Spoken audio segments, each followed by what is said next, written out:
The California sun was slowly sinking below the horizon line, painting the ocean a deep orange color.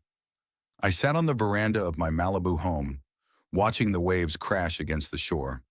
67 years of life had taught me to appreciate such moments of silence. My name is Rowan Hammond, and I have spent the last 40 years of my life building the crystal clear dry cleaners chain, which started with one small location in Santa Monica and has grown to 38 locations throughout Southern California. 3 years ago, I decided to retire. I sold a controlling interest in my company, leaving myself 20% and a seat on the board of directors, more symbolic than functional. With the proceeds, I bought this house overlooking the ocean. Not the biggest in Malibu, but perfect for a single man my age.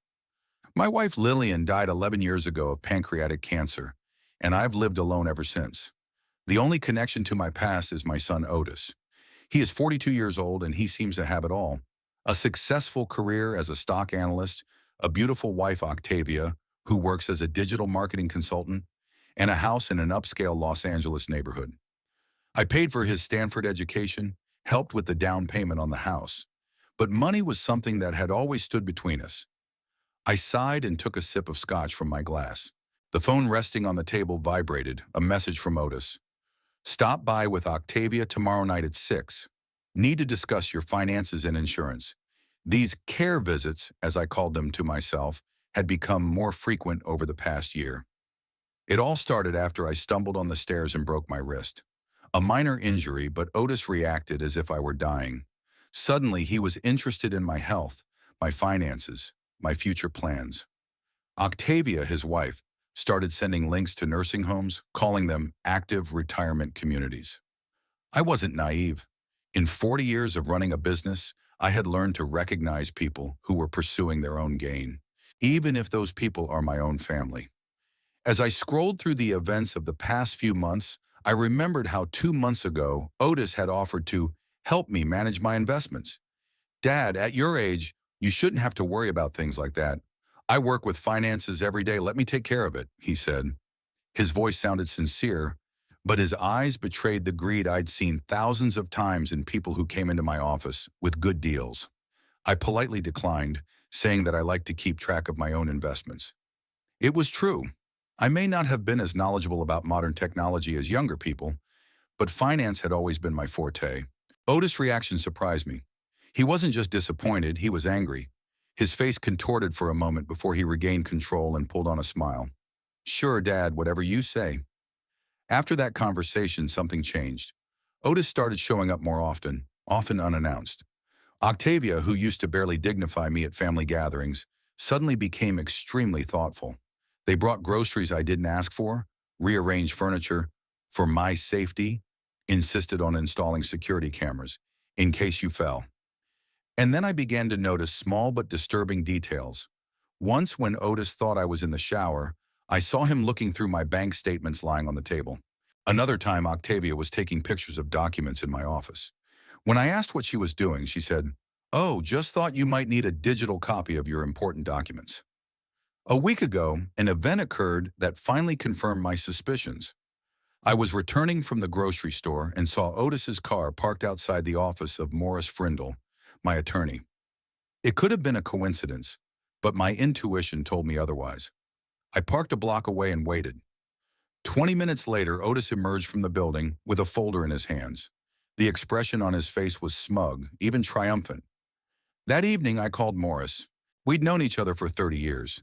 He'd helped me with legal matters when I expanded my business. "Rowan, I can't discuss other clients' visits," he said in a formal tone he'd never used with me before.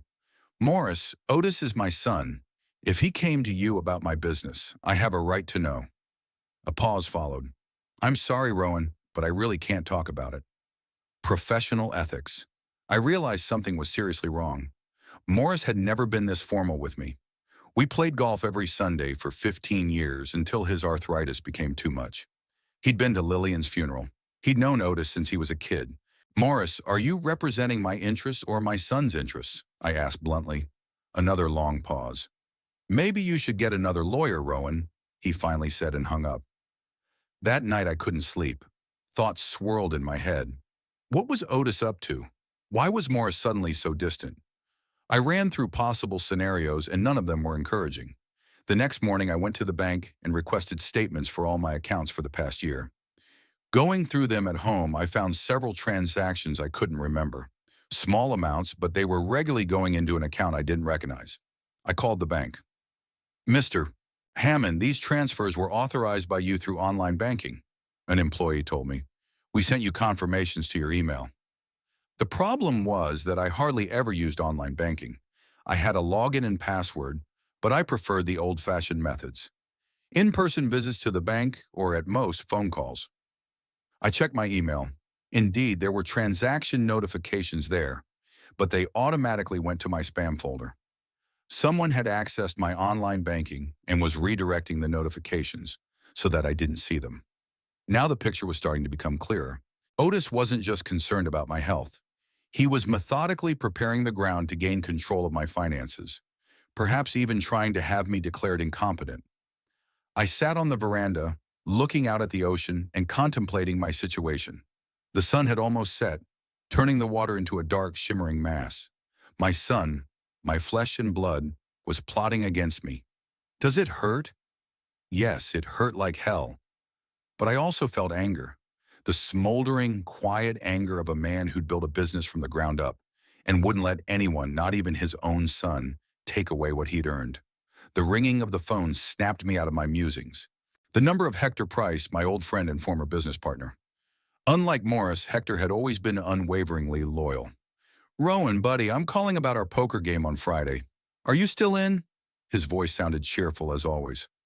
Of course I am, Hector. In fact, there's something I'd like to discuss with you before the game. It's personal. A pause. That sounds serious. Are you okay? For now, yes, but I may need your help. Name the time and place. You know I'm always on your side. I hung up the phone and felt a glimmer of hope for the first time all day. Hector wasn't just a friend.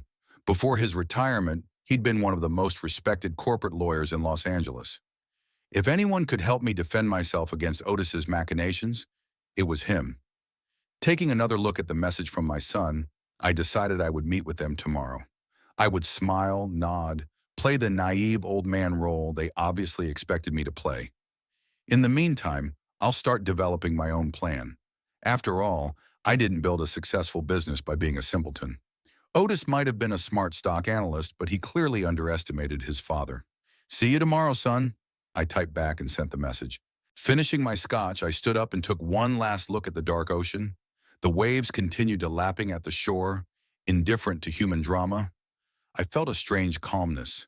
Tomorrow I would meet with Hector and begin preparing for a battle I never expected to lead, a battle against my own son. The meeting with Otis and Octavia went exactly as I expected. Fake smiles, feigned concern, and barely concealed impatience. They sat across from me in the living room. Otis in his impeccable Brooklyn Brothers suit, Octavia in a modest but obviously expensive dress. On the coffee table lay a file folder, which my son periodically stroked as if it were a sacred artifact. Dad, Octavia and I are very concerned about your well-being, Otis began in a tone he probably thought was caring, but which sounded condescending to me. You're forgetting things more and more often, Octavia picked up on, though I couldn't recall any specific instances where I demonstrated forgetfulness in her presence. For example, you don't remember about those translations we discussed. I feigned confusion, allowing myself to look slightly bewildered. What translations? Otis threw Octavia a defeated look before turning to me. Here, see? We talked about this last time. You agreed to transfer some of the funds into a joint account so we could more easily help you with your bills and shopping. I hadn't agreed to anything like that, and I remembered that for sure. But I nodded, as if trying to remember a non-existent conversation. I'm sorry, son. I've really been a little distracted lately. Their faces lit up.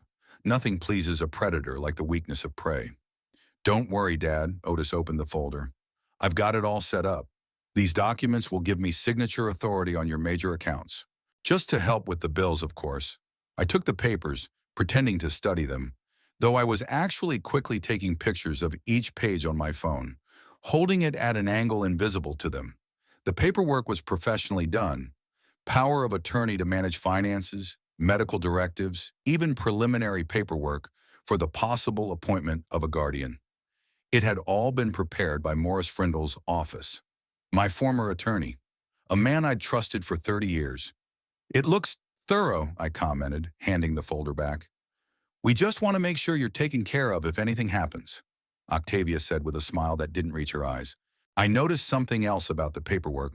Several forms already contained my signature, a signature I'd never put on it. A good forgery, but a forgery nonetheless. Otis had access to a lot of my signed documents over the years, and obviously he'd taken advantage of that. You know, I appreciate your concern, I said, deciding to see how far they were willing to go. But I think I need to show these documents to my lawyer before I sign anything. Otis tensed. Morris already approved all of this, Dad. He said it's all completely in your best interest. Still, I'd like to consult with someone else. Hector Price, perhaps. Hector? Otis snorted. He's been retired for what, 5 years? He's been out of practice for a long time, Dad. Morris is much more competent in modern law. I shrugged. You're probably right. I just need some time to think it over. Octavia put her hand over mine. Her nails dug into my skin a little harder than necessary. Rowan, you do realize we're doing this out of love for you, right? We just want to make sure you're protected. Protected from what? I asked innocently. They exchanged quick glances. From crooks, Dad, Otis replied. You don't realize how many elderly people fall victim to financial scams. The irony of the situation didn't escape me, but I kept a serious expression on my face. Thank you for your concern. Let's do this. I'll take a day or two to think it over, okay? They reluctantly agreed, but I could see the disappointment on their faces. They were hoping to leave today with signed documents. After they left, I immediately called Hector. We needed to meet as soon as possible. Hector Price had chosen a small cafe in Santa Monica, far enough away from Malibu to minimize the chance of running into someone I knew. I arrived 15 minutes ahead of schedule and chose a table in the far corner where I had a good view of the entrance. Hector showed up at exactly the right time, a tall, lean man with a mop of gray hair and shrewd blue eyes. At 72, he moved with the energy of a man half his age. Rowan, he shook my hand firmly and sat down across from me. From the sound of your voice on the phone, this is a serious matter. I pulled out my phone and showed him the pictures of the documents Otis had brought. Hector studied them, and his face grew more grim with each scrolling photo. This is a serious offense, he said finally. Forging a signature on legal documents is a felony. And Morris, I'm disappointed. We went to law school together. What do I do, Hector? He folded his hands in front of him. First, we need to understand how much damage has already been done. These documents have been prepared, but are they officially signed? Are they notarized? Are they filed in court? I shook my head. I don't know. I only learned of their existence yesterday. Then we need to do a thorough check. I'll contact a few people I know at the county courthouse, see if any petitions for custody have been filed. We also need to check your bank accounts for unauthorized activity. I've already found some strange transactions. I informed him of the transfers I'd discovered. Hector rubbed his chin thoughtfully. We need to act quickly, but carefully. If Otis realizes you suspect something, he may accelerate his plans. What do you suggest? I have a few ideas. Hector pulled out a notepad and began to write. First, we need to protect your major assets. How much cash do you have that you can access immediately without attracting attention? I named an amount that made Hector whistle. Okay, that gives us room for maneuver. Here's what we'll do. Over the next 2 hours, we devised a plan. It was risky, requiring precise execution and absolute secrecy. But if it worked, it would not only protect my assets, but it would teach Otis and Octavia a lesson they would never forget. The hardest part, Hector said as we were finishing up, will be pretending you don't suspect anything. You have to gradually give in to them, make them believe their plan is working. I can do that, I replied confidently. After all, I spent decades negotiating with people who wanted to trick me. I just never thought my own son would be among them. Hector squeezed my shoulder sympathetically. It's hard, buddy, but you're a strong man. And remember, you're not alone in this struggle. We parted with an agreement to meet in 3 days to begin our plan. On the drive home, I reflected on what had brought Otis and I to this point. Where had I gone wrong as a father? Or was greed just part of his nature? I remembered how as a child he always wanted more. More toys than other kids, more attention, more praise. Lillian said I spoiled him, but I wanted him to have everything I didn't have as a child. Maybe I overdid it. Or maybe some people are just never satisfied with what they have. At home, I found a voicemail message from Otis. Dad, I hope you thought about those papers. I'll stop by tomorrow to pick them up. It's really in your best interest. I smiled to myself. It was time to start the game. The next day, Otis showed up at 2 o'clock sharp, this time without Octavia. He looked smug, even slightly condescending, when I invited him into the living room. Have you thought about our conversations yesterday, Dad? He asked, wasting no time in greeting me. I nodded, trying to look slightly embarrassed and vulnerable. Yes, son. Yeah, I understand that you and Octavia want what's best for you. His face brightened. That's exactly right, Dad. We just want to help. I'll sign the papers, I said, watching his pupils dilate with anticipation. But not all at once. Let's start with the power of attorney to manage the accounts. The rest can be finalized later. Otis quickly pulled a folder from his briefcase. Sure, Dad, whatever you say. There's no rush. But his hands trembling with impatience said otherwise. I slowly went through the documents, pretending to scrutinize them, even though I already knew every line thanks to the pictures I'd taken. Then signed the power of attorney form that authorized Otis to sign over my major bank accounts. Here, I said, handing him the signed document. Now you can help me with paying my bills. Otis could barely contain his triumph. It's the right decision, Dad. You'll see how much easier things will become. I'm sure it will, I replied, thinking to myself that he had no idea how much easier I had made it for him. After Otis left, I immediately called Hector. The first part of the plan is done. He's taken the bait. Great, Hector replied. Now we need to speed things up. I've already contacted the bank and prepared all the necessary paperwork. We'll meet tomorrow morning as agreed. I spent the next few days following Hector's instructions. We opened new accounts at different banks, transferred a large portion of my assets into a new limited liability company set up in Hector's name, and prepared the legal documents that would secure my assets. The hardest part was maintaining a semblance of normality when dealing with Otis. I gradually ceded control of more and more of my financial affairs to him, signed more and more documents he brought in, and even started complaining about memory problems I didn't have. You know, Dad, Otis said during one of his visits, maybe you should think about moving to a place with more appropriate care. Your house is too big for one person, and it's hard to take care of. You mean a nursing home? I asked, letting my voice shake. No, Otis quickly objected. A community for active retirees. They have medical staff, social activities, everything you need. What happens to my house? I specifically asked the question to see his reaction. Otis shrugged with feigned indifference. We could sell it. Real estate in Malibu is at a premium right now. The money would go to pay for your stay in the community and whatever else you need. I nodded, as if seriously considering his offer. Maybe you're right. I'm getting too old for this place. Otis was literally glowing with pleasure. His plan was working even better than he'd expected. His naive, gullible father was giving up without a fight. If only he knew the truth. If only he knew that while he was making plans to sell my house, I'd already transferred the title to the property into a trust controlled by Hector. If only he knew that every signature I'd put on his deeds had been carefully photographed and sent to the team of lawyers Hector had hired to prepare a financial fraud case. If he'd known that the very day he'd talked about selling my house, I'd signed documents transferring the controlling interest in Crystal Clear, which I still owned, to a closed trust whose beneficiary was myself, and after my death, several charitable organizations. But not Otis. I'll think about your offer to move, I promised him with the sincerest smile I was capable of. Great, Dad. Octavia has already found some great options. We can look at them next week. Sure, son, I replied, knowing that by next week, his whole elaborate plan would collapse like a house of cards. When Otis left, I sat on the veranda with a glass of whiskey and looked out at the ocean. The waves were choppy today, and so were my thoughts. What I was doing was necessary, but it didn't bring me joy. My only son had betrayed me for money. It was a bitter pill to swallow. The phone rang. It was Hector. It's all set, Rowan. The papers have been filed. The assets are protected. Now all we have to do is wait for him to make his move. Do you think it won't be long? I asked. From what you're telling me, he's getting more and more impatient. I'd say in the next few days he's going to try to get full control.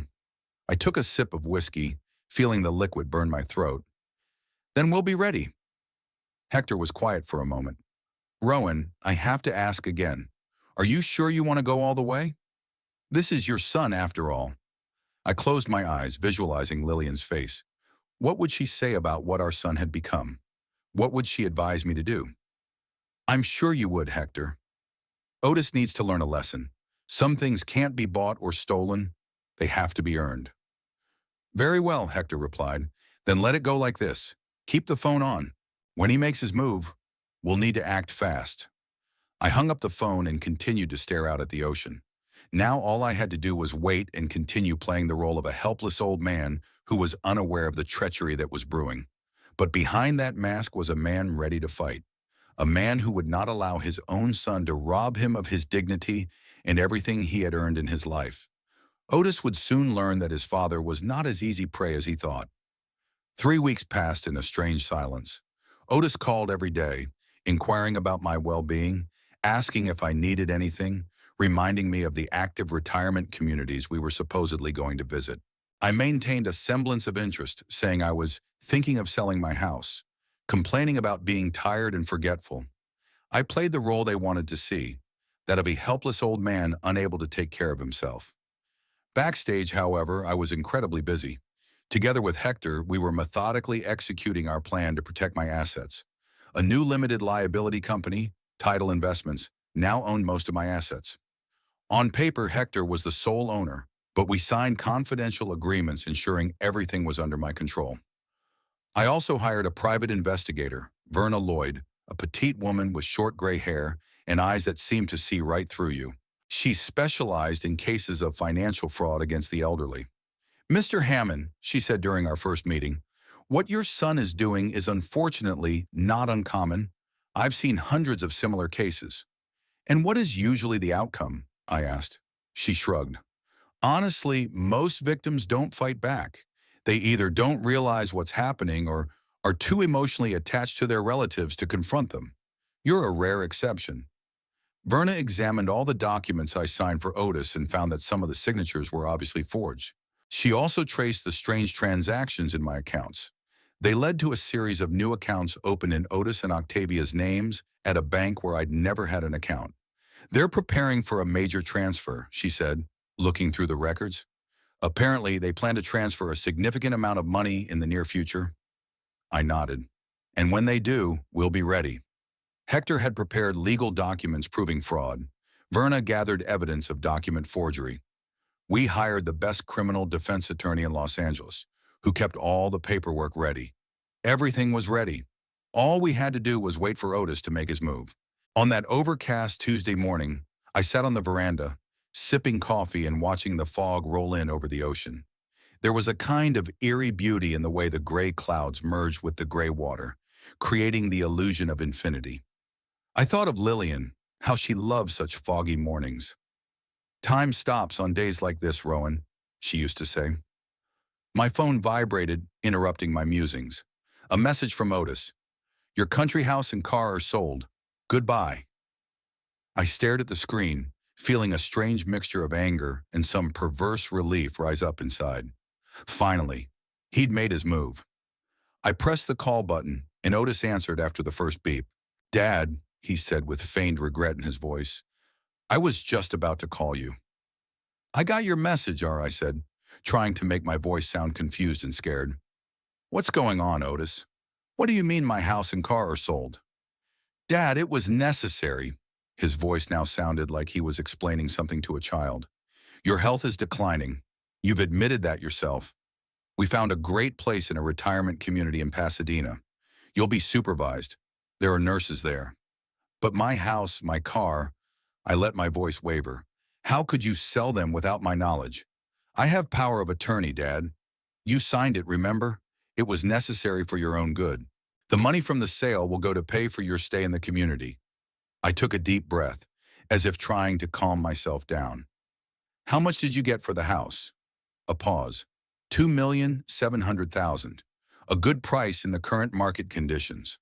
The real value of my house in Malibu was closer to $4 million. He'd either underpriced it or embezzled some of the money. It didn't matter anymore, though. You left something out, I pronounced calmly. What are you talking about? A note of concern appeared in his voice. I laughed loudly and hung up the phone. The phone immediately rang again, but I didn't answer it. Instead, I dialed Hector's number. They did it, I said as soon as he answered. Otis claims he sold my house and car. We're ready, Hector replied confidently. I've already called our lawyers. They're filing the paperwork right now. Meet me in my office in an hour. I hung up the phone and looked out at the ocean. The fog was beginning to clear, allowing the sun's rays to break through the clouds. Symbolic, I thought. As I was leaving the house, the phone rang again.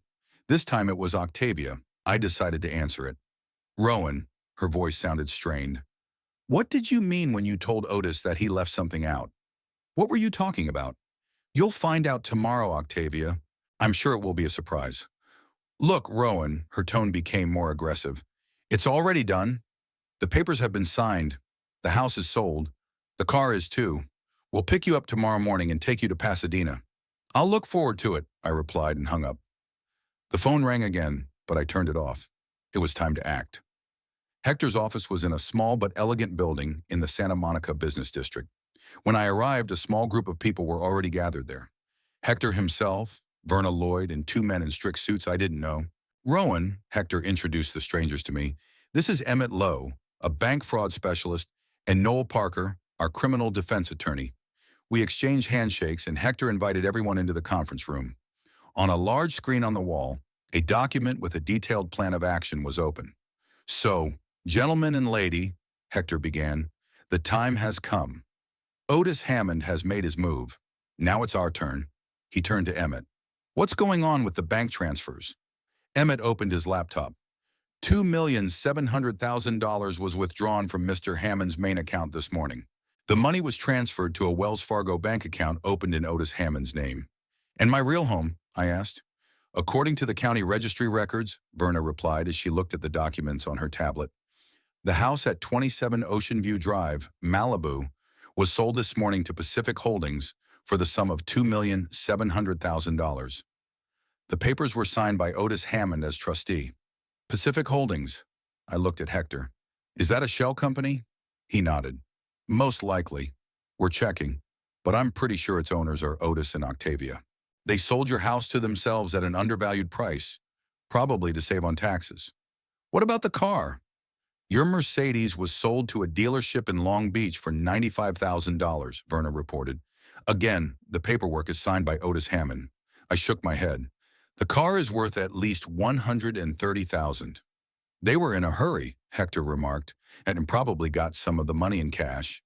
So what now? I asked, looking at everyone present. Hector smiled. Now we show our hand.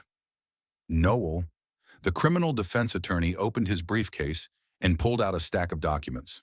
This morning I filed a petition for an injunction against all transactions involving Mr. Hammond's assets. I've also filed a report of fraud and financial abuse of an elderly person with the Los Angeles County District Attorney's Office. Given the evidence we've gathered, they've already launched an investigation. What about the power of attorney I signed? I asked. It's been revoked, Noel replied. We have evidence that your signature on many of the documents has been forged. In addition, we allege that the power of attorney was obtained fraudulently using false claims about your mental state. And my house and car? Legally speaking, Hector said, they cannot be sold without your present consent. Given that the power of attorney is revoked, the sale is invalid. But even if the power of attorney were valid, it didn't give Otis the right to dispose of your real estate without your express permission. But the money has already been transferred, right? Emmett grinned. That's the most interesting part.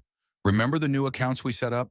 The bank got a notice of possible fraud and froze the funds. Otis can't access the money from the sale. I leaned back in my chair, feeling the tension of the last few weeks begin to let go. So what now? We just wait for it to be resolved in court? Hector shook his head. Not exactly.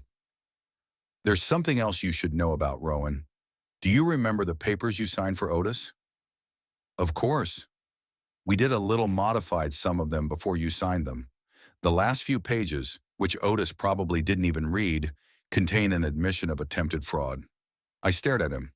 What? In what way? Remember the paragraph that talked about admitting full responsibility for all acts done in your name? We changed the wording. It now says Otis admits that he's acting without your true consent and with the intent to misappropriate your assets. And he signed it? He and Octavia, both of them, notarized. I couldn't contain my laughter. Hector, you sly old fox. I prefer the term thorough lawyer, he smiled. Noel coughed. There's something else, Mr. Hammond. We've discovered that this isn't the first time your son has tried to defraud an elderly person. 2 years ago, he was involved in a similar scheme with his father-in-law, Octavia's father. The case was settled out of court, and all of his records were sealed. But we got access to them through the court. This news shocked me. His father-in-law? I thought Octavia's parents died in a car accident. Her mother did, Verna confirmed. But her father, Percival Q, is alive and well. He lives in a nursing home in San Diego. Otis and Octavia told everyone that he died after trying to gain control of his finances. I shook my head, trying to realize the extent of the deception. So that was their plan all along. Looks like it, Hector agreed. They pick seniors with significant assets, isolate them, and then try to gain control of their finances. A classic scheme of financial abuse of the elderly. So now what? I asked again. Now, Noel said, standing up. We wait. The bailiffs are already serving summonses on Otis and Octavia. Their accounts should be frozen by now. We have a court hearing tomorrow morning where we'll request a permanent injunction and the return of all misappropriated assets. What about criminal charges? I asked. That's up to the prosecutor's office, Noel replied. But with the evidence we have, I'd say the chances of charges are pretty high. I glanced at my watch. It was about 3 o'clock in the afternoon. So Otis and Octavia should have gotten the subpoenas by now. If they haven't, they will in the next hour, Noel confirmed. As if on cue, my phone, which I'd turned on again before arriving at Hector's office, rang. Otis's number. I showed the screen to the others. Answer it, Hector suggested. But be careful what you say. Anything you say can be used in court. I nodded and hit the answer button, putting me on speakerphone. Yes, Otis. What the hell did you do? My son's voice was distorted with rage. We just had some people came in with papers. They say all our accounts are frozen. What the hell kind of games are these, Dad? Not games, Otis, I replied calmly. Just a little lesson. A lesson? Are you out of your mind? Do you know what you're doing? I know perfectly well. What you didn't seem to know is that I'm not the helpless old man you thought I was. Look, Papa, his tone suddenly changed, becoming almost pleading. There's some misunderstanding. Octavia and I only wanted to help. Everything we did was for your own good. Like for the good of Octavia's father, Percival? I asked. The same one you put in a nursing home in San Diego and told everyone he was dead? There was a long pause. Where you're coming from? That's different. No, Otis, it's exactly the same. And you know what the saddest part is? I'd help you if you just ask. I would have given you the money if you needed it that badly. But you decided to steal it. I didn't steal anything, he shouted. I have power of attorney. It's all legal. A power of attorney obtained by fraud is invalid, I replied calmly. Besides, it doesn't give you the right to sell my real estate. This is all because of Hector, isn't it? I could hear the panic in Otis's voice. He's always hated me. He turned you against me. Hector had nothing to do with it. It's all you're doing, son, from start to finish. Dad, please, he begged frankly now. We can fix this. Drop the lawsuits, forget about it. We're a family, remember? Family doesn't steal from each other, Otis. My voice was firm. Family doesn't lie or manipulate. And a family doesn't try to send their relatives to a nursing home to get their money. What do you want me to do? You could hear the desperation in his voice. Tell me what I can do to fix this? Nothing, Otis. It's too late now. I'll see you in court. I pressed the end call button and placed the phone on the table. There was silence in the room. Are you okay? Hector finally asked. I took a deep breath. Yes, number. I don't. This is my son, Hector. No matter what he does, he's still my son. Hector put a hand on my shoulder. I know, buddy. And I'm sorry it's come to this, but you did what you had to do. You protected yourself. I nodded, feeling a strange mixture of triumph and deep sadness. What's next? Next, Hector said, you go home and get a good night's sleep. We have a long day in court tomorrow. I stood up, thanked everyone for their work, and headed for the exit. On the threshold, I turned around. Hector, do you think they'll be here tomorrow? Otis and Octavia? Hector shrugged. It's hard to say. If they have a good lawyer, he'll advise them to show up and look remorseful. But from what I know of them, I wouldn't be surprised if they tried to escape. Escape? They still have access to some of the funds we couldn't freeze. Not much, but enough to disappear for a while. I shook my head. No, Otis is too proud for that. He'll come and fight. And he'll lose. You're probably right, Hector agreed. You know him better than anyone. I walked out of the building and got into the cab I'd ordered in advance. On the way home, I looked at the palm trees whizzing by and thought about how things had come to this. Where had I gone wrong as a father? Was Otis's greed something I could have prevented? Or was it just part of his nature? As the cab pulled up to my house, I noticed Octavia's car parked in the driveway. They were waiting for me. I motioned for the driver to stop at the street corner. Excuse me, sir, I said. I seem to have some unexpected guests. Could you please take me to the Shorecrest Hotel in Santa Monica? Certainly, sir, the driver replied, turning the car around. I pulled out my cell phone and dialed Hector's number. They're at my house, I said when he answered. That's what I thought, he replied. Don't interact with them without a lawyer. Where are you now? On my way to Shorecrest. I'm going to spend the night there. Good idea. I'll call the sheriff and have them send a car to your house. If Otis and Octavia try to remove anything or damage property, they'll be arrested. Thanks, Hector. You're welcome, buddy. Hang in there. This will all be over tomorrow. I hung up the phone and leaned back in the cab seat. Tomorrow. Tomorrow my son and his wife would face the consequences of their actions. And while part of me felt satisfaction at the thought that justice would be served, another part of me mourned the relationship that was now irrevocably broken. But I knew I had done the right thing. I had protected myself from those who tried to use me. I had shown that even at 67, I was still capable of standing up for myself. And perhaps most importantly, I had taught Otis a lesson he would never forget. Never underestimate your opponent, even if that opponent is your own father. I woke up in my hotel room to the alarm clock on my phone ringing. 6 in the morning. It was just starting to get light outside the window, the gray pre-dawn light filtering through the loose curtains. I couldn't remember the last time I'd slept in a hotel. Must have been a few years ago, when I traveled to San Francisco for a conference of small business owners. Stretching, I got out of bed.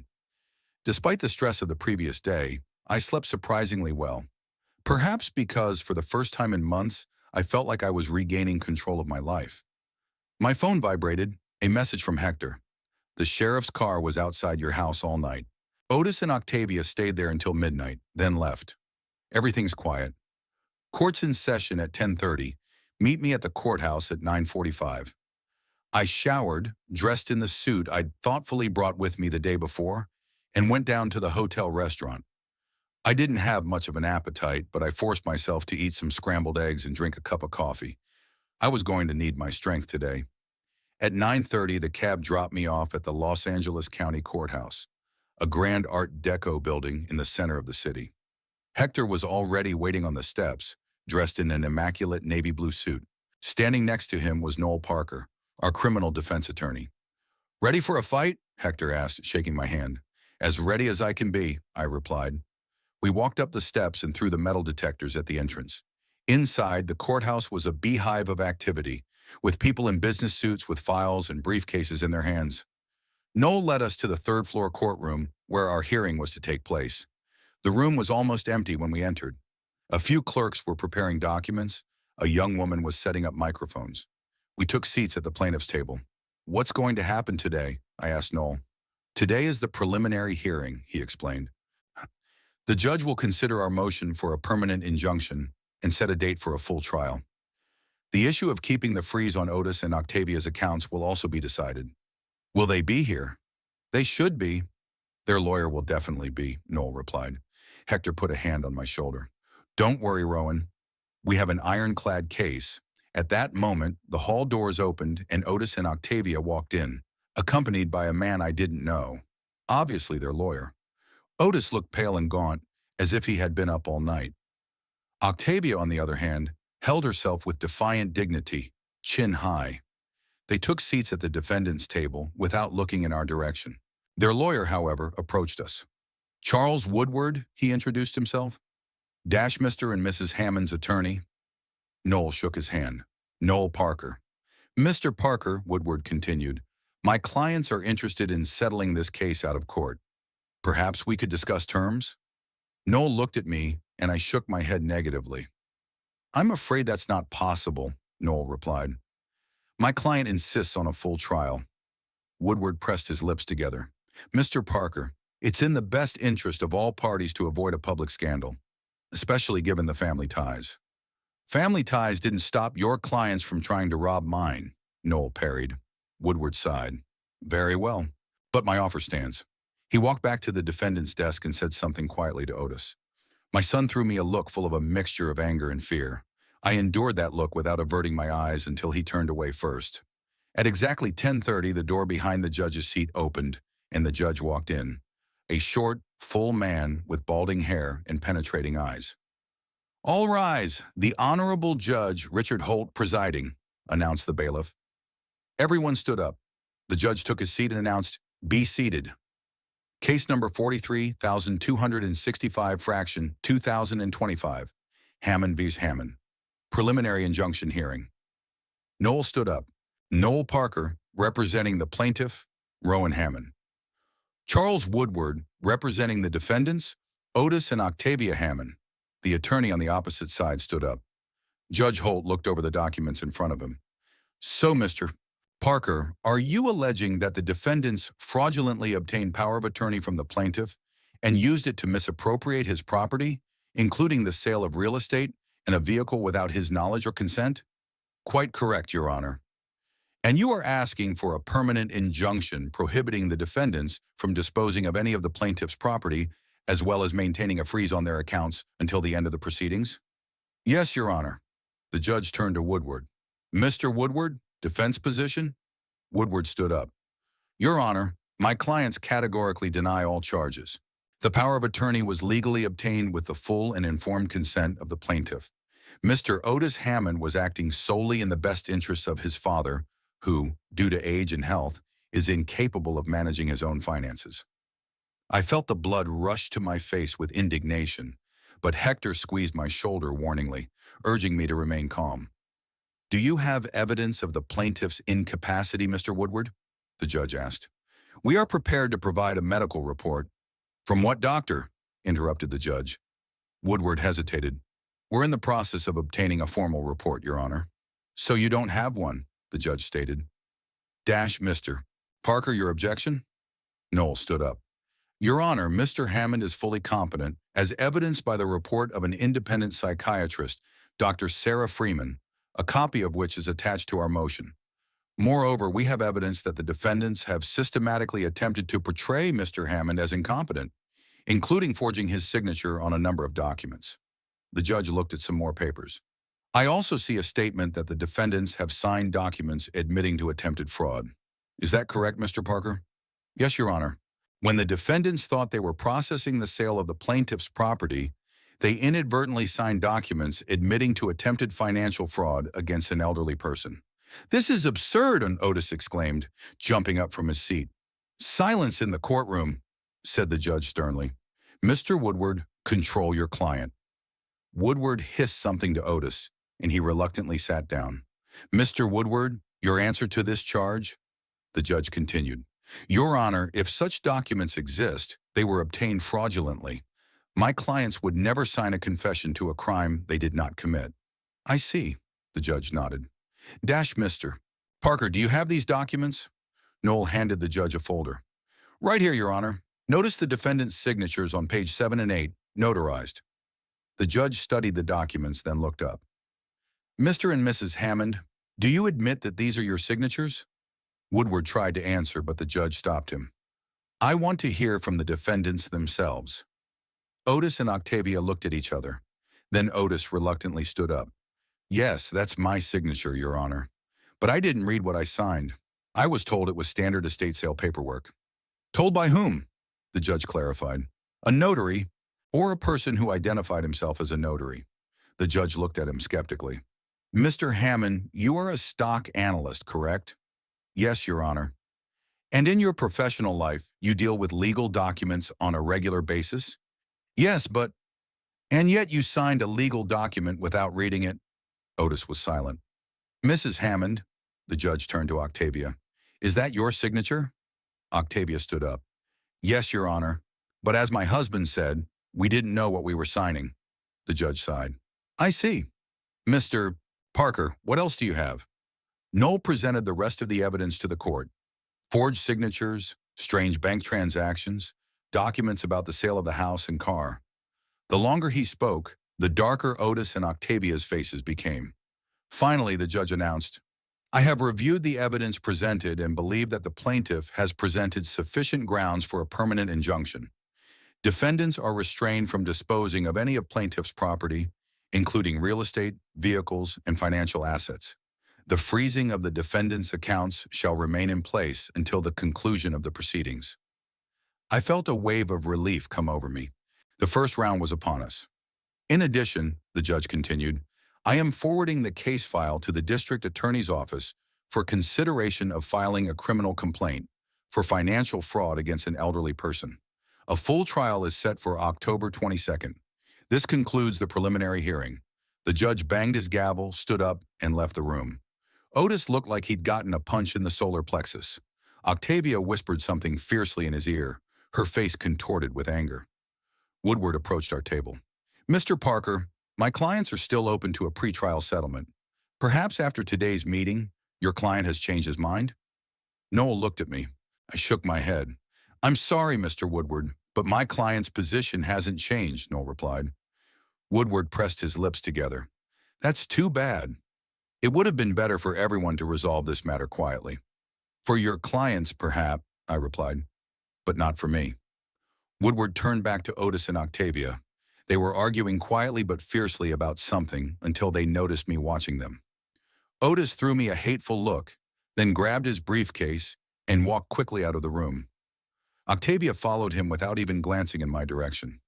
What now? I asked Hector and Noel as we walked out of the courthouse. Now we prepare for a full trial, Noel replied. But after the judge's ruling today, I wouldn't be surprised if the district attorney's office filed charges against them in the next few days. What about my house and car? The sale was invalidated, Hector said. Legally, you still own them. You can come home as early as today. I nodded but felt no particular joy. Victory had a bitter aftertaste. You can go now, I said to Hector and Noel. I need a little time to think. They nodded understandingly, and I was left alone on the courthouse steps. The city around me lived its usual life. People hurried about their business, cars drove through the streets, and somewhere in the distance, an ambulance siren cut through the city noise. No one noticed the elderly man who had just won a battle against his own son. I decided to walk to the nearest park. I needed to get my thoughts in order before returning home. Pershing Square Park was an oasis of green in the middle of the concrete jungle of downtown. I found a vacant bench in the shade of a large tree and sat down, watching the children playing on the playground nearby. Their carefree laughter made me think of Otis as a child, a little boy with bright eyes and a wide smile, excited to show me his drawings and crafts from school. When did it all go wrong? When did my son turn into a man capable of betraying his own father for money? Was it my fault or just his choice? I was so immersed in my thoughts that I didn't immediately notice someone sitting down next to me on the bench. Turning around, I was surprised to see Octavia. What are you doing here? I asked, instinctively moving away. She was staring straight ahead, not turning toward me.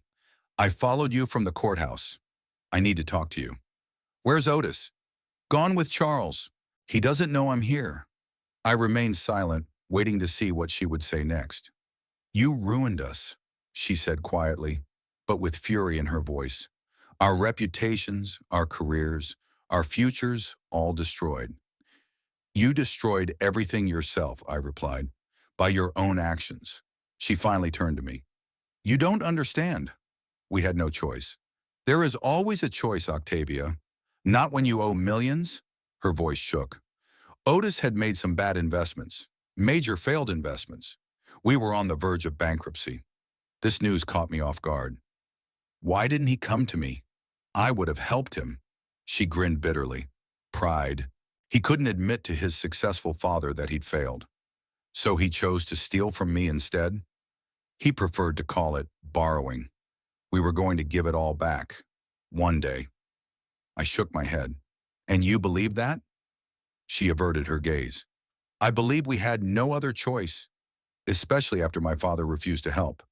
Your father, who you put in a nursing home and told everyone he was dead? Her face contorted. That was Otis's idea. I just didn't object strongly enough. We sat in silence, watching the children playing. What do you want from me, Octavia? I finally asked. Drop the lawsuit, she said. Give us a chance to make things right. How? We'll pay back everything we took. We'll find a way to pay off our debts. We'll start over. I sighed. What about your father? She lowered her head. Yeah, I'll visit him. I'll apologize. I'll do everything in my power to make things right. And you think that's enough? After everything you've done? No, she answered quietly. But it's a start. I stared at her, trying to see the sincerity in her words. Was this just another manipulation or genuine remorse? I'll think about it, I said finally. But I can't promise anything.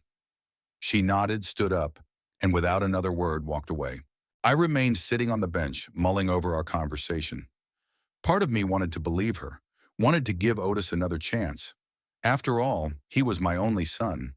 But the other part remembered the lies, the manipulation, the betrayal, remembered how easily they were willing to put me in a nursing home and take everything I'd earned in my life. My phone rang. Hector. Rowan, where are you? I called the hotel. They said you checked out. I'm in Pershing Square Park. Just thinking. Is everything okay? You sound weird. Octavia found me. We talked. A pause. Damn it, Rowan. What were you thinking? You shouldn't be socializing with them without a lawyer. I know. But she said something interesting. Turns out Otis had run up debts. They were on the verge of bankruptcy. And that's why they decided to steal from you?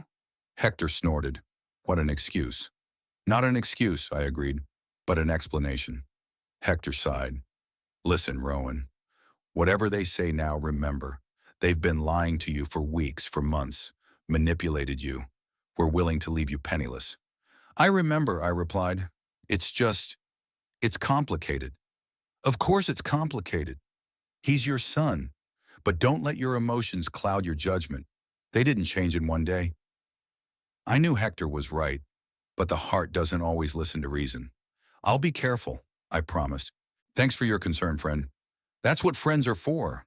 By the way, I checked out your house. It's fine, no damage. You can come back when you're ready. Thanks, Hector. I think I'll be heading home soon. I hung up and sat in the park for a while longer, watching the shadows of the trees lengthen, marking the passage of time. Finally, I got up and hailed a cab. To Malibu, please, I said to the driver, giving the address of my house. On the way, I stared out the window at the city whizzing by, which gradually changed to suburbs and then the coast. As I approached the house, I felt a strange uneasiness. What would I find there? Would it still feel like home after everything that had happened? As the cab pulled up to the gate, I was surprised to see Otis's car parked in the driveway. Wait here, please, I said to the driver. I'll be right back. I walked up to the house and saw Otis sitting on the porch steps. He looked exhausted, suit wrinkled, tie loosened, hair disheveled. What are you doing here? I asked, stopping a few feet away from him. He looked up. Was waiting for you. We need to talk. Octavia already tried. I know. She told me. He stood up. Dad, I screwed up. Screwed up big time. That's putting it mildly. I know what I did is unforgivable. I know you'll never be able to trust me again. But I had to come and say I'm sorry. I stared at him, trying to see the sincerity in his eyes. There was remorse there, yes. But was it because of what he'd done or because he'd been caught? Why didn't you come to me when you started having financial problems? I asked. He lowered his head. Pride. Stupid damn pride. I wanted to be as successful as you. Wanted to make you proud of me. So you decided to steal from me? I was going to give it all back. His voice shook. Dash. I swear, Dad, it would be temporary until I got back on my feet. And sending me to a nursing home was temporary too? He didn't answer. What about Octavia's father? Was that temporary too? Otis swallowed. Yeah, I have no excuses. I've done terrible things. Things I can't undo. Then what do you want from me? I don't know, he answered honestly. I don't deserve forgiveness. A second chance either. I just wanted you to know that I'm sorry. Really sorry. We stood in silence, father and son, separated not only by physical distance, but by a chasm of betrayal that may never be bridged. I can't withdraw the lawsuit, I said finally. You must answer for your actions. He nodded. I understand, but I'll talk to the prosecutor. If you make full restitution, bring Octavia's father home, and cooperate with the investigation, you might be able to avoid jail time. His eyes widened in surprise. You would do that for me? After all I've done? Not for you, I answered. For myself. Because no matter what, you're still my son. And I don't want to spend the rest of my life knowing I sent you to prison, even if you deserved it. Otis nodded, tears glistening in his eyes. Thanks, Dad. Don't thank me. Just fix what you can fix. He nodded again, then slowly turned and walked to his car. I watched him drive away and felt a strange mixture of sadness, anger, and relief. I was back at my house in Malibu after being away for almost 2 days. It was a strange feeling to enter your own home with apprehension, as if it were a foreign place. I walked slowly through the rooms, checking to see if anything had been damaged or stolen. To my relief, everything was still in its place. Even the collection of rare vinyl records I'd collected over decades was untouched. Stepping out onto the veranda, I took a deep breath of salty sea air. The ocean was restless today, the waves crashing against the shore. Their rhythmic sound always calmed me, even in the most difficult times. The phone rang, disturbing the peaceful atmosphere. Hector's number. I'm back home, I said, answering the call. Everything's fine. Glad to hear it, Hector answered. Listen, I've got some news. The DA's office is going to file charges against Otis and Octavia. I just got a call from the assistant district attorney. I sighed. Despite everything they'd done, the thought that my son might end up in jail was painful. How serious are the charges? Fraud, forgery of documents, financial abuse of an elderly person? About 6 counts in all. If they're found guilty on all counts, they could get up to 10 years. 10 years. Otis could walk out of prison a 52-year-old man with a ruined career and the stigma of a convicted felon. Despite his betrayal, the thought hurt me. Any options for a plea deal? I asked. A pause. Rowan, are you sure you want to go that route? After everything they've done? He's still my son, Hector. Hector sighed. I understand. Yes, there are options. If they fully admit guilt, make restitution, and cooperate with the investigation, the prosecutor may consider probation instead of real jail time. Good. Give me the prosecutor's contacts. I want to talk to him in person. Rowan, are you sure that's a good idea? Otis and Octavia don't deserve your leniency. This isn't about what they deserve, Hector. It's about what I can live with. After some hesitation, Hector dictated the number of the assistant district attorney, Rebecca Allen, to me. I thanked him and promised to keep him informed. I spent the evening mulling over the situation. Part of me wanted Otis and Octavia to get what they deserved, to feel the full consequences of their actions.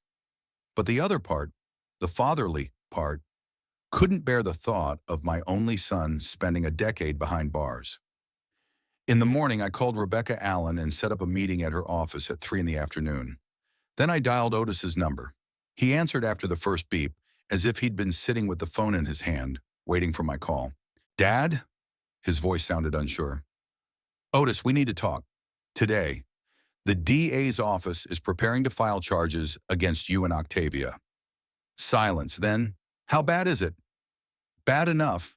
Up to 10 years in prison. I heard him drawing air sharply. God, what am I supposed to do? Come to my house at noon, alone without Octavia, and no lawyer, just you and me. Yeah, okay, I'll be there at noon. At exactly 12, I heard the sound of a car pulling up. Through the window, I saw Otis park and walk slowly toward the door. He looked even worse than yesterday, haggard with dark circles under his eyes, wearing a wrinkled shirt and no tie. I opened the door before he could ring the bell. Come in. He walked silently into the living room and sat on the couch, staring at the floor. I remained standing, unprepared for physical intimacy, even of the innocent sort like sitting next to him. I have a meeting with the ADA at 3 o'clock. I began without preamble. Before I go there, I want to hear the full truth from you, the whole story, no secrets. Otis looked up. What exactly do you want to know? Everything. When did it start? Why? Who else was involved? He took a deep breath. It started about 2 years ago. I made some risky investments that didn't pan out. Lost almost everything we had with Octavia. We ended up to our eyeballs in debt. And instead of asking for help, you decided to steal from me. He grimaced at my words, but didn't disagree. At first, it was just a thought, a fantasy. What if I had access to your accounts? Then Octavia found out about our financial problems and suggested a plan. Octavia? I was surprised. I'd always assumed Otis was the one who initiated it. Yes, she'd done something like that before with her father. With Percival Q. Otis looked at me in surprise. You know about him? I've learned a lot in the last few weeks, son. He nodded. Octavia convinced me that it would work, that we could get control of your assets, solve our financial problems, and then get everything back. And you believe that? He lowered his head. I wanted to believe it, but deep down inside, I think I knew it was a lie. Who else was involved? Morris Frindle. He agreed to help with the legal side. For a percentage, of course. I shook my head. Morris, my lawyer and supposed friend for 30 years, had betrayed me for money. Who else? No one. Just the three of us. I stared at him, trying to see if he was telling the truth. There was remorse in his eyes, but was it genuine? Or just fear of the consequences? What about Octavia's father? What happened to him? Otis swallowed. About the same thing we planned for you. Octavia got power of attorney, transferred most of his assets, then put him in a nursing home, telling everyone he was suffering from dementia. When he tried to confront her, she threatened him. Threatened? Said that if he told anyone or tried to get his money back, she would ensure that he would be declared incapacitated and placed in a locked facility for the rest of his life. I felt a wave of anger rising inside. And you were okay with that? No. I didn't know all the details at the time. She told me that her father was really sick and needed care. I didn't find out the truth until later, when we had already started with you. And that didn't stop you. He lowered his head. I was too deeply involved by then. We owed too much money to two dangerous people. Dangerous people? You took money from loan sharks? Not directly. One of my clients. He's connected to certain circles. Offered to help when he heard about my problems. I was desperate enough to accept. So there you have it. Not just debts, but debts to people who don't forgive non-payment. That explained Otis's desperation, his willingness to do anything, even betray his own father. How much do you owe them? 1,700,000, with interest that grows every day, I whistled. And how much time do you have left to pay? 2 weeks. Then they won't be happy. I rubbed my chin thoughtfully. And that's why you sold my house and car. To pay them off. Yeah, the plan was to transfer the money to an offshore account, pay off the debt, and use the rest to start over somewhere far away from here. And what about me? What would become of me after you took all my property and money? Otis didn't answer, avoiding my gaze. Look at me, Otis, I demanded. He slowly raised his eyes, full of shame. What would become of me, I repeated. A nursing home in Pasadena, he answered quietly. We'd pay for the first year. And then? I don't know, Dad. I wasn't thinking that far ahead. I was only focused on getting out of this hole. I looked at my son, the man I'd raised, the man I'd given everything I could, the man who was willing to abandon me to my fate to save his own skin. Well, I said at last, at least you're honest. Now, at 3 o'clock, I met with Rebecca Allen, the assistant district attorney. She was a young woman with a keen eye and a determined expression. After listening to my story and my desire to find a solution that didn't include jail time for Otis, she tapped her pen thoughtfully on the table. Mr. Hammond, I understand your feelings, but what your son and his wife did is a serious offense. Financial abuse of the elderly is a growing problem, and we're trying to send a clear message that this behavior will not be tolerated. I completely agree, I replied, and I'm not asking you to drop the charges, only to consider alternatives to incarceration. Perhaps probation, community service, restitution. She hesitated. If they fully admit their guilt, return all misappropriated funds, make restitution, and cooperate in the investigation against others involved, such as Morris Frindle, perhaps we could consider probation for your son. But as for his wife, given her previous actions with her own father, I'm not sure I can be as lenient. I understand, I nodded, and I'm not asking for special treatment for Octavia, only to Otis. When I got home, Hector was already waiting for me. How did it go? He asked. Not bad, I replied. There's a chance Otis will get probation if he cooperates fully. About Octavia, the prosecutor is less optimistic. Not surprising, given her history, Hector remarked. At that moment, my phone rang. Otis. Dad, his voice sounded strained. We have a problem. Octavia found out about our conversation. She's furious, threatening everyone. Me, you, even Hector. Where is she now? I don't know. She ran out of the house taking her passport and some papers. I'm afraid she might try to escape, or do something worse. Have you notified the police? Yes, just now. They promised to send a patrol to your house. Dad, be careful. She's not herself. After talking to Otis, Hector and I stepped up security measures. We checked all the locks, activated the alarm system, which I rarely used, and prepared for a possible visit from unwanted guests. Around 8 p.m., the doorbell rang. Hector and I looked at each other. Are you expecting someone? He asked. I shook my head and cautiously approached the door. Through the peephole, I saw Octavia. She looked disheveled, her makeup smeared, a feverish glint in her eyes. It's Octavia, I whispered to Hector. She's alone. Hector pulled out his cell phone. I'll call the police. Wait, I stopped him. Let's find out what she wants first. I opened the door but left the chain out. What do you want, Octavia? To talk. Her voice sounded strangely calm. Just to talk, Rowan. About what? About what you're doing. About how you're ruining our lives. Let me in, please. I'm unarmed, I swear. I hesitated. Hector shook his head negatively, but I decided to take my chances. Removing the chain, I opened the door. Come on in. But keep in mind, Hector's here, and the police are on their way. She walked in, looking around. The police? Why? I haven't done anything. You haven't yet, Hector remarked, holding the phone at the ready. Octavia ignored him and turned to me. Rowan, you have to stop this. Drop the charges. It's out of my hands, Octavia. The case is already in the hands of the prosecutor's office. But you can influence them. Her voice rose higher. You can say that it was a misunderstanding, that you yourself gave Otis permission to sell the house. I will not lie for you, Octavia. Her face contorted with anger. You don't understand. If we go to jail, it's all over. Not just for us, but for you.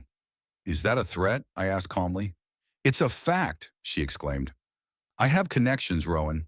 People who will stop at nothing to protect their interests, and their interests are tied to mine right now. People to whom Otis owes money? She blinked in surprise. He told you. He told me everything, Octavia. About the debts, about your plan, about what you did to your father. She clenched her fists. You don't understand anything.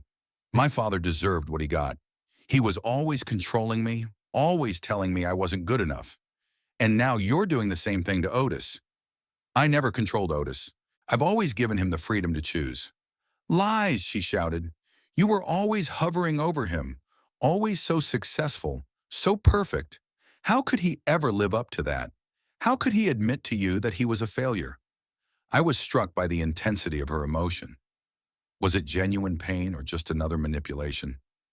Octavia, I said softly, whatever happened between you and your father, it doesn't excuse what you did to me. and to him. "You don't know anything about us." She took a step toward me, and I noticed her hand slipping into her pocket. "You're just an old man who stands in our way." Hector was instantly between us. "That's enough, Octavia. Take your hand out of your pocket." Slowly, her eyes narrowed. "Or what? Are you going to call the police? They're on their way, remember?" At that moment, I noticed the flashing blue lights through the window. The police car pulled up to the house.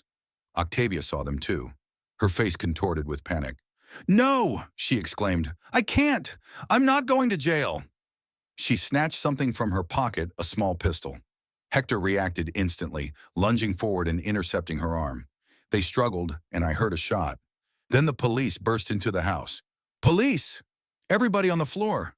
Guns on the floor!" It was like it was all happening in slow motion. Octavia was pinned to the floor and disarmed. Hector, holding her shoulder, slumped on the couch. I rushed over to him. "Hector! Are you hurt?" "A scratch," he grumbled. "The bullet only grazed it." The medics arrived a few minutes later. While they examined Hector, the police officers read Octavia her rights. She didn't resist, her gaze blank, absent. "You'll need a few stitches, but nothing serious," one of the medics told Hector. "We'll take you to the hospital." I insisted on going with him. On the way, I called Otis and briefly told him what had happened. He was shocked. "She really tried to shoot you?" "At me or at Hector, I'm not sure. But yes, she did shoot." Silence. Then, "I didn't know she was capable of that." "I swear, Dad, I didn't know." "I believe you, Otis. What do I do?" "Continue to cooperate with the police and the prosecutor's office. Tell them everything you know. Take care of Octavia's father. He deserves better." "I will, Dad. I promise." At the hospital, Hector got stitches, and the doctors said he could go home as early as tomorrow. I stayed with him, sitting in an uncomfortable chair by his bedside. "You saved my life," I said when we were alone. "How can I ever thank you?" Hector smiled weakly. "Just promise me that the next time I say, 'Don't open the door,' you'll listen." I laughed. "I promise." The next day, we learned that Octavia had been additionally charged with assault with a firearm and attempted murder.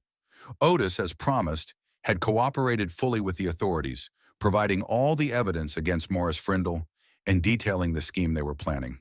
The prosecutor's office, given his cooperation, agreed to a deal: 5 years probation, a substantial fine, and mandatory community service with organizations that help the elderly. He also had to return all misappropriated funds and publicly plead guilty. Octavia, who refused to cooperate, received 15 years in prison. When all the formalities were settled, I invited Hector to my house. We sat on the veranda, watching the sunset over the ocean and sipping whiskey. "You know," Hector said, "when you first told me about your suspicions about Otis, I didn't think it would go this far." "Neither did I admitted. I hoped I was wrong, that my son wasn't capable of such a betrayal." "What will you do now?" "Will you ever be able to trust him again?" I wondered. Trust, it's complicated. I don't know if I'll ever be able to fully trust him again. But he's still my son, and I'm going to give him a chance to make it right. What about you? What are your plans? I smiled. I'm thinking about traveling. Always wanted to see Europe, but never found the time. Maybe now is the time. Hector raised his glass. Here's to new beginnings. I clinked my glass with his. To new beginnings. And here's to old friends who stick around during hard times. We sat in comfortable silence, watching the last rays of the sun disappear over the horizon. I thought about what I had been through, the betrayal and the pain, but also the strength I had discovered in myself. The strength to stand up to those who tried to use me, even if they were the people closest to me. Do you know what the most ironic thing about all of this is? I asked Hector. What? If Otis had just come to me and been honest about his problems, I would have helped him. Without all the scheming, without the betrayal, I was always willing to support him. Hector nodded. Perhaps he'll realize that someday. Perhaps. In the meantime, I will live my life without letting bitterness and disappointment determine my future. That's a wise approach, Rowan. I took a sip of whiskey, feeling the warmth spill over my body. Not wisdom, Hector. just a desire to be happy no matter what. It had been 3 months since the day Octavia had tried to shoot me in my own home. It was an unusually warm fall in Malibu. The sun was still warm, but the ocean breeze was already bringing a chill, a reminder of winter's imminent arrival.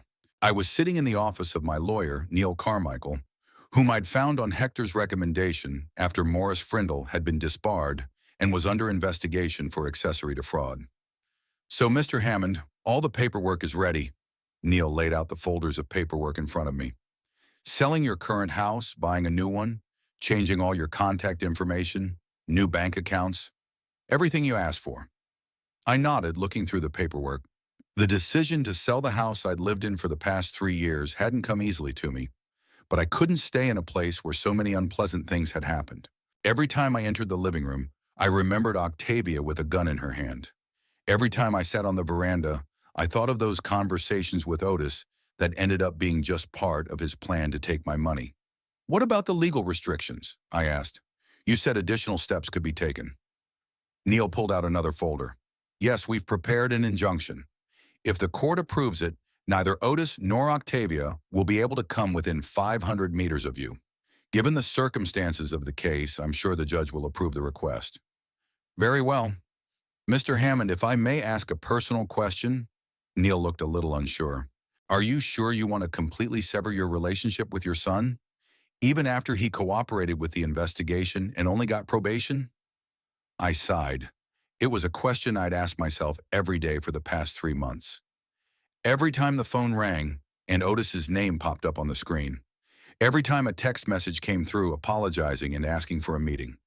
"Yes, I'm sure," I answered firmly. What Otis did can't just be forgiven and forgotten. He didn't just try to steal my money. He planned to rob me of my freedom, my dignity, everything I'd earned in my life. And although he cooperated with the investigation, I'm convinced it was out of fear of prison, not genuine remorse. "I understand," Neil nodded. "I just wanted to make sure you'd thought it through. Decisions like that aren't easy to change later." I thought about it every day, believe me. After meeting with the lawyer, I went to see my new house. It was on the north side of Malibu, in a more secluded location than my current one, smaller in size but with an equally beautiful ocean view. Most importantly, it was a new beginning, a place without painful memories. The realtor, a young woman named Susan, was waiting for me at the entrance. "Mr. Hammond, it's good to see you again. Are you ready to take another look at your new home before the final signing of the papers?" "Of course, Susan." We walked through a spacious living room with panoramic windows overlooking the ocean. The kitchen was smaller than my current house, but more modern. 2 bedrooms instead of 3 was all I needed. No extra rooms that would be empty and remind me that I was alone. "I like it," I said after I finished looking around. "When can I move in?" "As soon as all the papers are signed," Susan replied. "That's scheduled to happen in a week. But if you need it sooner, I can try to speed up the process." "No, a week is fine. I need time to pack and say goodbye to the old house." On the way home, I pondered the changes ahead. A new house, a new phone number, a new life. At 67 years old, I was starting with a clean slate. It was both scary and exciting at the same time.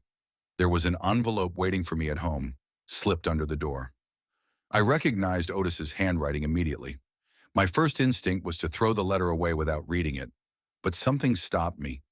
Perhaps the last vestiges of paternal feeling. I opened the envelope and began to read. "Dad, I know you don't want to see or hear from me, and I understand why. What I did is unforgivable. I betrayed you, your trust, your love. There are no words that can undo it. I'm not writing to ask for forgiveness. I know I don't deserve it. I write to tell you that I have kept my promise. Octavia's father, Percival, is home now. I've hired a 24-hour caregiver for him and given him back control of his finances. He's still not in the best shape after all he's been through, but the doctors say he's getting better. As for Octavia, she's still awaiting trial. Her lawyer is trying to get her declared insane, but the DA's office is pushing for the maximum sentence because of the attempted murder. I filed for divorce. It doesn't matter to you, I know, but I wanted you to know I'm no longer with the man who tried to kill you. I've also paid off all my debts using the money from the sale of Octavia and I's house and my investments. I'm bankrupt, but I'm free of those people. I'm not asking for a second chance, Dad. I just wanted you to know that I'm trying to fix what can be fixed, and that I'm truly sorry for the pain I've caused you. Otis, I set the letter aside, feeling a strange emptiness inside. Part of me wanted to believe that Otis was sincere, that he was truly remorseful and trying to change. But the other part, the more rational part, reminded me that he'd already fooled me once into believing he was sincere and caring. I decided not to respond to the letter. Instead, I started packing for the move. As I sorted through closets and drawers, I found items I hadn't seen in years. Photos of Lillian, old letters, souvenirs from trips we'd taken together, and of course, pictures of Otis, from infancy to adulthood. I stared for a long time at a picture of Otis, a 5-year-old boy with a bright smile sitting on my shoulders at an amusement park. His eyes shone with happiness, and so did mine. Somewhere along the way from that happy child to a grown man, something went wrong. Something I didn't notice or couldn't prevent. With a heavy heart, I put all of Otis' pictures away in a separate box. Not to take with me, but to keep in storage. I wasn't ready to completely erase him from my life, but I couldn't keep his pictures in front of my eyes every day either. The next day I met Hector for lunch at our favorite restaurant on the pier. His shoulder was already fully healed from his injury, but sometimes he still wrinkled it when he made sudden movements. "How are the preparations for the move going?" he asked when we placed our order. "Slowly but surely," I replied. "It's amazing how much stuff accumulates over a lifetime. I'll give most of it to charity." "Reasonable. New endeavors require getting rid of excess baggage, and not just metaphorical baggage." I nodded. "Otis left me a letter yesterday." Hector tensed. "And what did he want?" "Didn't ask for anything. Just said he brought Octavia's father home, filed for divorce, and paid his debts." "And you believe him?" I shrugged. "I don't. Part of me wants to believe, but he's already abused your trust once," Hector finished for me. "Exactly. And even if he's telling the truth, it doesn't change what he did, or what he planned to do." Hector took a sip of wine. "Are you still confident in your decision to cut all ties?" I thought for a moment. "Yes, it's not easy, but it's necessary. For my own peace of mind and well-being. Then you have my support, my friend. And I will be there for you when you need help or just company." "Thank you, Hector. I don't know what I would have done without you these months." We raised our glasses in a toast to a friendship that had stood the test of time and adversity. The week flew by with the hassle of packing and organizing the move. Finally, the day came when I had to leave the old house and move into the new one. The movers had already taken most of the furniture and boxes. I stood on the veranda, looking at the ocean from this vantage point for the last time. So many memories were associated with this place. Some pleasant, quiet evenings with a book and a glass of whiskey, visits from friends, quiet reflections on life. Others painful, the betrayal of my son, Octavia's attack, the realization that my own family saw me only as a source of money. The ringing of the doorbell interrupted my thoughts. I wasn't expecting anyone. The movers had finished their work, and Hector and I had agreed to meet at the new house. I cautiously approached the door and peered through the peephole. "Otis." My heart beat faster. Whether from fear or sudden hope, I couldn't tell. "Dad, I know you're in there." His voice sounded muffled through the door. "Please, I just want to say goodbye. I know you're moving in today." I hesitated. Part of me wanted to open the door, to see him one last time. The other part reminded me of all the reasons I'd decided to end the relationship. "Dad, please. 5 minutes. I won't ask for an apology or a second chance. Just say goodbye." I took a deep breath and opened the door. Otis stood on the doorstep, thin and gaunt. The dark circles under his eyes spoke of sleepless nights. He was dressed simply, jeans and a sweater instead of his usual expensive suits. "5 minutes," I said, stepping aside to let him pass. He walked in, looking around at the nearly empty house. "You're almost done moving in, I see." "Yeah, today's the last day here." An awkward silence hung between us. So many words needed to be said, and at the same time, none appropriate. "I got your letter," I finally said. He nodded. "I'm glad I did. Everything I wrote is true. I'm really trying to fix what can be fixed." "That's good." I didn't know what else to say. "Dad, I didn't come to apologize. I know what I did is unforgivable. I just wanted to see you one last time and say thank you. Thank you? I was surprised. Yes, for everything you've done for me, for the education, for the support, for the love I didn't appreciate, and for giving me a chance to avoid prison, even after everything I've done. I was silent, not knowing how to respond to his words. I understand why you decided to cut all ties, Otis continued, and I respect your decision. I won't try to contact you or find you. Just know that I will work on myself every day to better myself. Not to earn your forgiveness. I know that's impossible, but for myself. So that one day I can look in the mirror and not hate the person I see. His words sounded sincere, but I no longer trusted my ability to distinguish Otis's sincerity from his acting. Too much was at stake, and the wound of betrayal was too deep. I wish you luck, Otis, I said at last. I sincerely do. I hope you find your way. He nodded, swallowing the lump in his throat. Thank you, Dad. Yeah, I'll be going. I won't take up any more of your time. He turned toward the door, then stopped and pulled a small box out of his pocket. I wanted to give you these. They're Grandpa's cufflinks. You gave them to me for my college graduation, remember? I think they should come back to you. He put the box on the table by the door and walked out without looking back. I stood looking at the closing door with a heavy heart and a jumble of thoughts. Part of me wanted to run after him, to tell him we could try to fix things, start over. But the more rational part knew that some things couldn't be fixed. Some wounds were too deep to heal completely. I picked up the box and opened it. Inside were my father's gold cufflinks, the only valuable thing he had. He had bequeathed them to me, and I had passed them on to Otis, hoping that one day he would pass them on to his son. Now the circle closed, and the cufflinks came back to me. I closed the box and put it in my pocket. Then I walked around the empty house one last time, checking to see if I had forgotten anything, and walked out, locking the door with a key I would never need again. My new house greeted me with silence and the fresh smell of paint. The movers had already put the furniture in its place, unpacked some of the boxes. Hector, as promised, was waiting for me with a bottle of champagne. To a new home and a new life, he proclaimed as we clinked glasses on the veranda overlooking the ocean. To a new life, I echoed. I spent the next few days setting up the house to my liking, unpacking the remaining boxes, getting used to the new space. I had a new phone number that only Hector and a few other close friends knew about. No contact with Otis. No reminders of the betrayal. Slowly, I began to find a rhythm to my new life. In the mornings, I walked along the beach, enjoying the silence and beauty of the ocean. In the afternoons, I read books I had long wanted to read, or worked in the small garden I had begun to plant behind the house.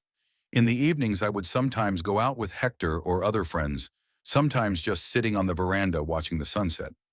The pain of betrayal didn't disappear completely, I doubted it ever would, but it became dull, muted, like an old wound that only hurts in certain weather. One evening, about a month after the move, I was sitting on the veranda with a glass of whiskey, looking out at the ocean. The sun was just about to disappear over the horizon, coloring the sky and water deep shades of orange and purple. The waves were crashing against the shore, creating a soothing, rhythmic noise. I thought about my life, about the decisions that had brought me to this moment, about Lillian, who left too soon, about Otis, whom I had lost not to death but to betrayal, about the friends who stayed close and the ones who turned out not to be who I thought they were. And for the first time in a long time, I felt not only bitterness and disappointment, but a strange release. A release from expectations, from illusions, from toxic relationships that hurt. I realized that sometimes you have to let go of even the closest of connections if they become a source of suffering rather than joy. I didn't know what the future would bring. Perhaps one day I would find the strength to forgive Otis. Not to repair the relationship, but for my own peace of mind. Perhaps I would never be able to do that, but now at this moment, sitting on the veranda of my new home, I felt peaceful. I felt that despite all the hardships and betrayals, I had stood my ground. I had defended myself, my dignity, my right to a happy life. Finishing my whiskey, I stood up and took one last look at the ocean before entering the house. Tomorrow would be a new day, a day without the shadow of betrayal, without the weight of unfulfilled expectations, A day where I would live for myself, not for anyone else. And that thought brought me more peace than anything I'd had in months.